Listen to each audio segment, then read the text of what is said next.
This is a folk tale from Norway. In its original form, it was known as the Merry Wives' Wager.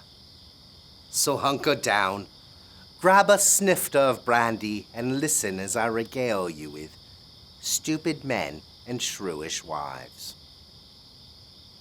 There were once 2 wives who were always quarreling, the way some wives do now and then. And as they had nothing better to quarrel about, they started bickering about their husbands, about which one was the stupidest of the 2. The longer they quarreled, the angrier they grew, and at last they were on the verge of coming to blows.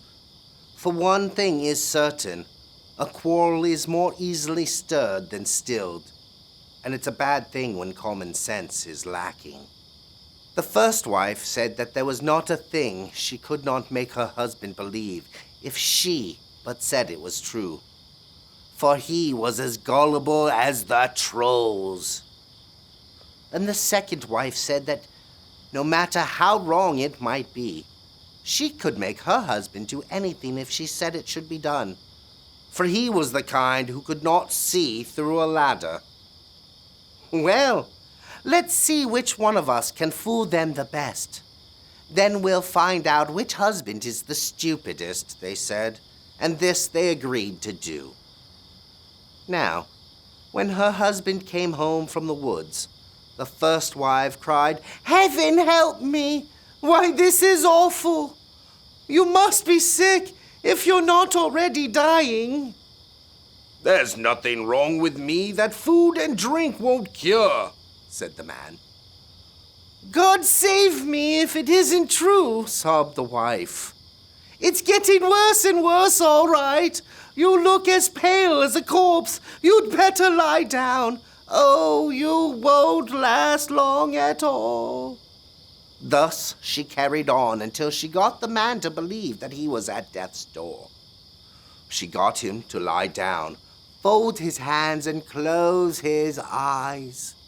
Then she stretched him out, put him in a shroud, and laid him in a coffin. But, so he would not suffocate while he was in there, she made some holes in the board so he could breathe and peek out. The other wife, she took a pair of carders, sat down and started carding, but she had no wool on them. Her husband came in and looked at what she was doing. "It helps little to spin without a wheel, but to card without wool, a wife is a fool," said the man. "Without wool?" said the wife. "Why, of course I have wool, but you can't see it because it's the finest kind." When she had finished carding, she got out the spinning wheel and started to spin. "Nay, this is going right to the dogs," said the man. "Why, you're sitting there whirling and spoiling your wheel without anything on it." "Without anything on it?" said the wife. "The thread is so fine that it takes better eyes than yours to see it." When she had finished spinning, she set up the loom and threaded it and wove the cloth. Then she took it off the loom and cut it out and sewed clothes out of it for her husband. And when they were finished, she hung them up in the stable loft.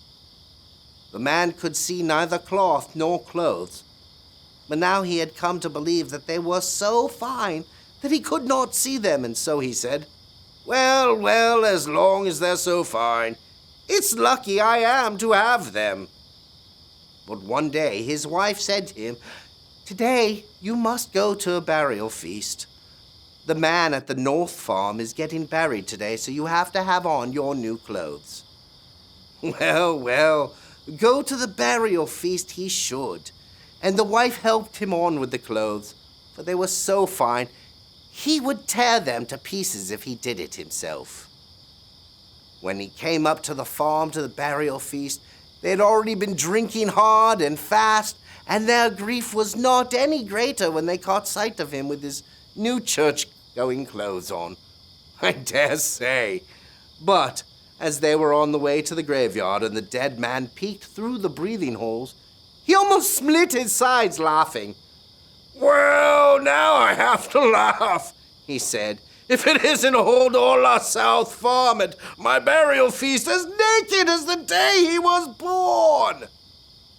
When people in the funeral procession heard that, it did not take them long to get the lid off the coffin. And the one with the new church-going clothes on asked how it could be that he lay in the coffin talking and laughing when they were holding a burial feast for him. Why, it would be more fitting if he cried. "Tears never dug anyone up out of the grave," said the other. But the longer they talked together, the more clear it became that the wives had arranged the whole thing between them. So the husbands went home and did the wisest thing they had ever done. But that is another story. And remember, you never know who or what is lurking in the shadows. Have you ever fancied yourself being on a team, playing with others, running around a field throwing balls with each other? Well, have we got a surprise for you. Here is Dr. Ghoul's baseball hat. Perfect for all you little monsters who like to play. The Dr. Ghoul Show is sponsoring a baseball team called, of all things, the Bats. This can be purchased along with t-shirts and mugs through the Dr. Ghoul Etsy shop. Enjoy, my ghoulish fiends, and play safe.